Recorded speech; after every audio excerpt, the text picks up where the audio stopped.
ఇంతేనేమో ఇంతేనేమో ఇంతవరకేనేమో ఇంట్లో నా కథ.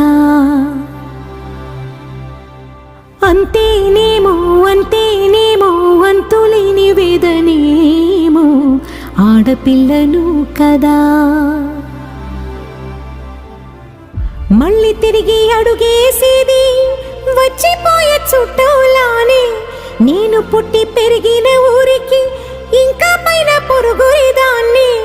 కట్టదాటి గంగ నేడు కంట పొంగెనే. ఎంత ఎంత యాతనో ఎంత గుండె కోతనో ప్రాణమోలే పెంచుకున్న పిచ్చి నాన్నకు. దూలమిరిగి భుజముపై పడిన పిడుగు పాటిది. ఇంత కన్న నరకమే లేదు జన్మకు.